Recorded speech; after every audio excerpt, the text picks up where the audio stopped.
कश्मीर के पहलगाम में जो आतंकियों ने हमला किया है, हमारे देश के जो पर्यटन थे 28 लोगों की जिस तरीके से हत्या हो गई। और आपको बता दूं वो बेकसूर थे और निर्दोष थे। हमारे साथ रायबरेली के कुछ अधिवक्ता हैं, जानते हैं। सर, आज आप लोग कहाँ आए थे? हम लोग कलेक्ट्रेट परिसर में आए हुए हैं और जो आतंकवादी घटनाएं हुई है 22 तारीख को, उसके विरोध में भारत सरकार ने बहुत पाकिस्तान पे प्रतिबंध लगाया है। हमने उनका पानी भी रोक दिया है, वार्ता भी हमारी बंद हो गई, यहाँ तक कि उनके दूतावास से उनके एम्बेसडर को भी वापस कर दिया गया है। वार्ता तभी होगी जब शांति व्यवस्था बहाल होगी। बार बार ये होता रहा है। ये निर्मम हत्या है, लोगों की जात पूछ करके, लोगों का धर्म पूछ करके हत्या की गई है। इसकी घोर निंदा करता है हमारा अधिवक्ता समाज। पूरे भारत में हमारे हिंदू मुस्लिम भाई तभी उसका विरोध कर रहे हैं। सबसे बड़ी बात तो है कि सब जिन लोगों की हत्या की गई है वो कोई घूमने गया है, कोई पर्यटन स्थल में गया, निर्दोष थे, उनकी कोई दोष नहीं था, तब उनको नाम पूछ कर उनकी हत्या की गई है।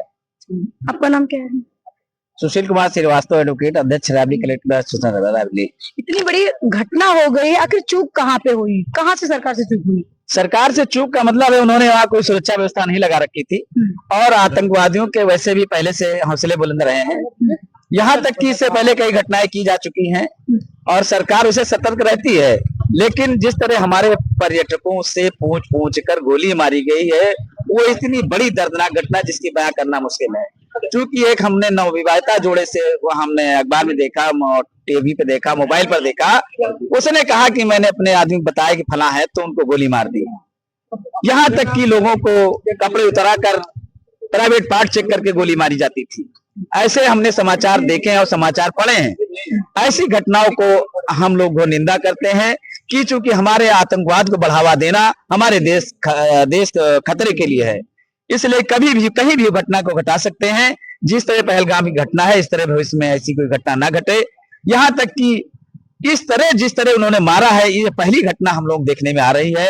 ये ढूंढ के बता के कि तुम हिंदुओं में गोली मारूंगा, मुस्लिमों में छोड़ दूंगा, इस तरह की बयान को हम लोग कतई बर्दाश्त करने वाले नहीं है। पूरा आज देश इससे उबल रहा है कि आतंकवाद को खात्मा करना है। यहाँ तक कि विदेशों में भी हमारे यहाँ देश में ये संदेश आया है कि हम लोग आपके साथ हैं, आतंकवाद के साथ कतई नहीं रहेंगे। पाकिस्तान सरकार मौन धारण किए हुए है, वो इस घटना को कतई नकार रहे हैं कि हमारे यहाँ कोई घटना नहीं हुई है। इससे हम लोग पाकिस्तान के प्रधानमंत्री की भी घोर निंदा करते हैं, शहबाज खां की, क्योंकि उन्होंने इस बात को नहीं कहा कि मैं आतंकवाद के साथ हूँ, आतंकवाद के साथ रहूंगा, ये बात भी नहीं कहते हैं। ये बात नकारते भी नहीं मैं उनके खिलाफ रहूंगा। ना ये भी स्वीकार किया कि मेरे यहाँ के आतंकवादी हैं। आतंकवादी पाकिस्तान नहीं तो है कहाँ के, इस बात की जानकारी नहीं दी जा रही है। वास्तविक ये है कि वो 3 जो चित्र जारी किए गए हैं वो मुस्लिम समुदाय के लोग हैं। इसलिए ये सबको, ये पूरे देश के लोगों को आशा नहीं, पूरा विश्वास है कि पाकिस्तान के संगठन है और इस तरह घटना अगर घटाई गई तो भविष्य हमारा देश सुरक्षित रहेगा। और हमारे यहाँ देखिए, कल हमने देखा वहां नजारा पहलगाम का, सारी दुकानें बंद थी। पर्यटकों ने अपने अपने जो होटल बुक किए थे और जो वहां जाने के लिए अपने साधन बुक किए थे, टिकट उन्हें लोग कैंसिल करा दिए कि हम लोग पहलगाम नहीं जाएंगे, वहां दर्शन करने नहीं जाएंगे। इस तरह की बात सोच से हमारे देश के लिए घातक परिणाम साबित होगा। इसलिए हम चाहते हैं, हम लोग घोर निंदा करते हैं और शासन से मांग करते हैं। एक चीज हमने आज अखबार में पढ़ी, सहारनपुर का एक व्यक्ति था, उसने इस घटना की प्रशंसा की कि ये घटना जो हुई है वो अच्छी हुई है। इसकी हम लोग घोर निंदा करते हैं। उस व्यक्ति के खिलाफ आतंकवाद की श्रेणी में लाकर उसके खिलाफ भी कार्रवाई की जाए। आतंकवादियों के खिलाफ जिस तरह उन्होंने खून का बदला खून से लेना चाहिए, इस तरह हम सरकार से मांग करते हैं खून का बदला खून से ले। पहलगाम में जो हमला हुआ है, जो आतंकी हमले में 28 लोगों की जान गई है, पूरा देश इसका विरोध कर रहा है और पूरा देश यही चाहता है कि जो उन्होंने किया है उसका मुंह तोड़ जवाब दिया जाए।